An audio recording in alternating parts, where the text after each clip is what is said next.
Je m'appelle Jader Bulot. Je m'appelle Clara Edouard. Et nous sommes toutes les deux les co-autrices, co-metteuses en scène des Trois Mousquetaires, la série. Et nous faisons partie du collectif 49701. Il ne m'échappera pas cette fois! Au départ, c'est un spectacle qu'on a créé en extérieur dans des espaces publics. Et donc, notre défi, c'était de l'adapter, de le faire rentrer dans un cadre qui est le cadre de l'image, le cadre de la télévision. Tous les acteurs, on s'est rencontrés dans une école qui s'appelle l'école du studio d'Asnières. Et donc à l'époque, on était tous apprentis comédiennes et comédiens. Et en fait, on a eu envie, à l'issue de ces années de formation, de prolonger l'expérience. Le top, c'est moi qui vais te le donner en fait. Je vais t'appeler, tu gardes ton téléphone avec toi, Hello aussi. Et Hello, Là, clac, comme ça. Vous allez rester dans vos positions. Vous allez rester ensemble comme ça, dos à dos. L'idée, c'était de se lancer dans une aventure qui avancerait par étapes. On avait d'abord ce désir-là, celui de la troupe, celui de l'extérieur aussi, et celui de la matière romanesque, comme une matière qui allait... parce qu'elle est trop profuse à la base, parce qu'elle est trop riche, elle allait nous obliger à faire des choix. Et donc à choisir le théâtre qu'on avait envie de créer à ce moment-là, à l'âge qu'on avait avec cette équipe-là. Les Trois Mousquetaires sont arrivés comme le roman qui permettait d'aligner tous ces désirs. Figurez-vous Don Quichotte à 18 ans. Figurez-vous Don Quichotte décorcelé, sans aubert et sans cuirasse. Un Don Quichotte au visage long et brun et aux pommettes des joues saillantes. Signe d'astuce. Les muscles maxillaires énormément développés. Indice infaillible auquel on reconnaît le Gascon, même sans béret. Et notre jeune homme a une monture, et cette monture est même si remarquable qu'elle a été remarquée. Monsieur! Dites-moi un peu de quoi vous riez. Nous rirons ensemble. Le premier chapitre du roman se passe dans une auberge. Au départ, notre premier bar, c'était vraiment une brasserie de Belleville, quoi. Du coup, ça nous permettait, nous, vraiment, tout d'un coup, de théâtraliser la matière romanesque, puisqu'on avait l'espace pour ça. Ça permettait aussi, pour la première fois, d'essayer quelque chose comme un dispositif relativement immersif. C'est-à-dire que les spectateurs, d'emblée, avaient ce statut ambigu d'être à la fois des figurants de l'histoire, des témoins de l'histoire, et des spectateurs de théâtre. Il suffit parfois d'un faible obstacle pour contrarier un grand dessein. C'est pas mal celle-là. Et ça, précisément, dans l'adaptation de l'adaptation, ça a été une vraie difficulté. Est-ce qu'on montre les spectateurs à l'image ou pas? Et finalement, on a choisi l'adresse caméra pour figurer en creux la présence des spectateurs.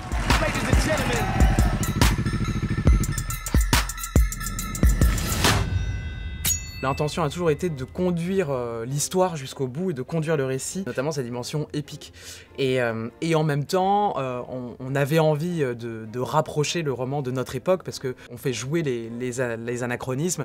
Donc c'est nous qui parlons depuis les années 2010-2020, qui parlons d'un roman écrit au 19e siècle, qui lui-même se ressaisit d'une histoire qui se déroule au XVIIe siècle.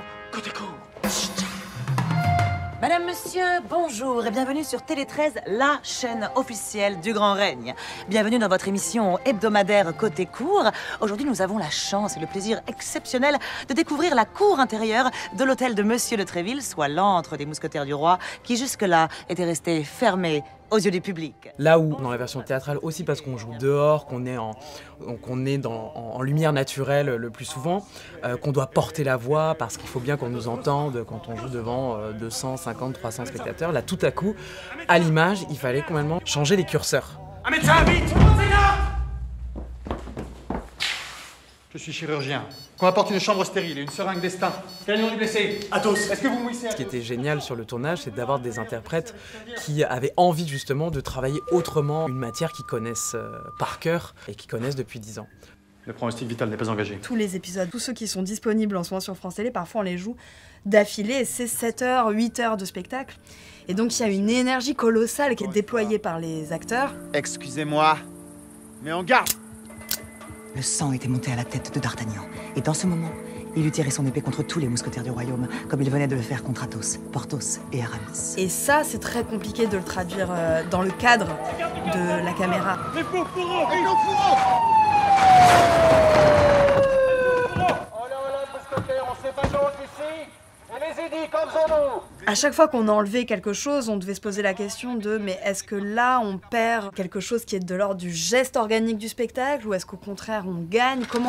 Comment cette énergie-là, on la traduit. La porte céda. Tous deux entrèrent et se trouvèrent alors dans l'obscurité. Mais Madame Bonacieux connaissait tous les tours et détours de cette partie du Louvre, ordinairement réservée aux gens de la suite. She closed the door behind her. They were in the dark. Le narrateur est souvent, au théâtre pour nous, celui qui tient l'œil du spectateur comme on tient une caméra et qui vient zoomer sur quelque chose et qui vient aiguiser l'attention du spectateur sur un détail particulier. Ce qui était perturbant aussi, c'est que la caméra fait ce travail toute seule. Quand on est acteur de théâtre, c'est la parole qui est une action, alors que là, en fait, l'action, elle peut se jouer, se montrer, s'incarner, être perçue autrement par l'œil du téléspectateur. En ce moment, une porte cachée dans la tapisserie s'ouvrit et une femme apparut. Buckingham vit l'apparition dans la glace. Il jeta un cri. Waouh! C'était la reine. Un des paramètres de notre adaptation théâtrale, c'est que chaque acteur, actrice joue plusieurs personnages. Et donc ça se fait peu ou rarement à l'image.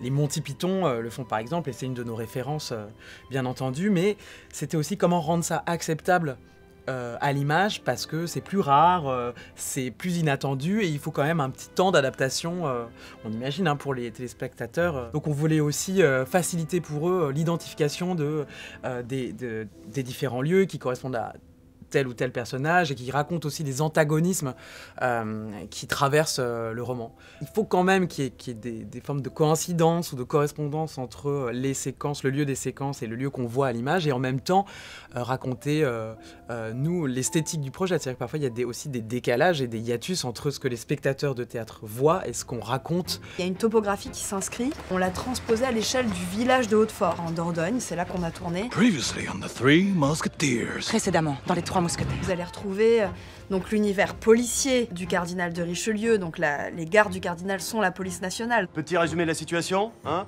1625, année chaotique. Il y a le château de Hautefort qui est le lieu du pouvoir. C'est là qu'habite le roi. C'est là qu'on va avoir toutes les scènes avec la reine également. Het Kasteel is gebouwd op in Rotsachtige Underground. Au milieu, il y a l'univers des mousquetaires avec la caserne et l'univers de Tréville. Vous êtes le fils d'un ancien ami. Il y a évidemment chez les mousquetaires, notamment chez D'Artagnan, qui n'a pas un sou, donc forcément qui vit plutôt dans une sorte de mansarde.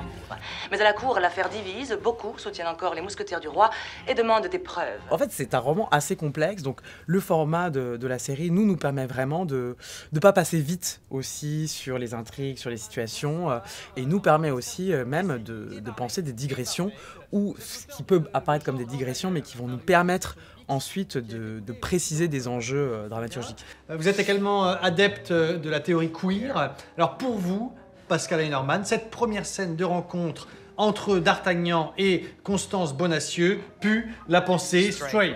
Norbert. La parole à Hubert Troncard. Merci. Ça nous permet aussi de discuter, d'interroger des choix que Dumas fait au 19e siècle, notamment la manière dont il écrit les personnages féminins. C'est une manière insatisfaisante pour nous aujourd'hui, mais plutôt que de complètement modifier le personnage ou complètement de les réécrire, on s'est dit, ah bah, on va en parler, et parlons-en avec un discours critique. Son éminence. Son éminence. Nos références, elles étaient cinématographiques à plein d'égards. Vous êtes accusé de haute trahison. C'est-à-dire qu'il y avait Tarantino, évidemment, Jacques Tati pour certains personnages, Almodovar pour tout l'entourage de la reine, des registres qui cohabitent, qui sont complètement hétérogènes, des ruptures de ton, des ruptures de rythme, du registre épique, du récit qui avance, de l'action, on est avec les mousquetaires, tout d'un coup, on est dans un cours de yoga que la reine prend avec ses dames d'atour. C'est vrai que cette cohabitation de registres, elle est typique de l'écriture d'Alexandre Dumas. Dans Les Trois Mousquetaires, mais dans d'autres romans, je pense au Comte de Monte Cristo, où il y a plusieurs romans dans le roman. Le roman picaresque, le roman d'une femme, le roman amoureux, le roman d'initiation, le roman d'aventure, le roman policier, le roman libertin. Donc en fait, lui-même, il travaille avec tous ces registres, et c'est vrai que souvent, peut-être dans les adaptations de cinéma, on enlève, on est obligé d'enlever certaines tonalités, certaines couleurs, parce qu'il faut que ça tienne dans un temps plus resserré.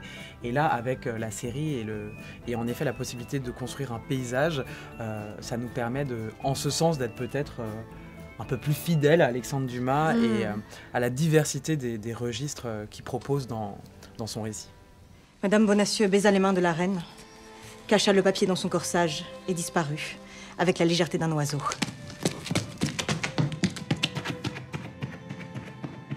Avec les pas d'un hippopotame, oui. Tu es mauvaise aujourd'hui, Donia. Ça sent le roussi. Ce qu'on a essayé de faire, c'est de jamais tomber dans la... Enfin, tomber dans la parodie, mais être toujours plutôt du côté du pastiche. Donc c'est-à-dire que la référence aussi soit toujours lisible et de prendre... Enfin, d'avoir les deux, quoi. De tenir un premier et un deuxième degré en même temps, c'est-à-dire d'essayer d'être le plus fidèle possible au modèle, et en même temps avec un sourire et un regard rieur qui examine ce modèle et qui en voit aussi les limites. Parce que parfois on se dit, on est quand même 2 femmes à avoir adapté les 3 Mousquetaires. Je sais pas si on est nombreuses à avoir fait ça. Alors que ça a la réputation d'être plutôt une œuvre de garçon. Donc, ouais, après on peut assumer d'être des filles et d'aimer l'aventure et d'aimer le combat. Quand partons-nous? Là, tout de suite. Il n'y a plus de minutes à perdre. Voilà, Mousqueton! Marchez! Primo! Bazin! Un pour tous, tous pour un.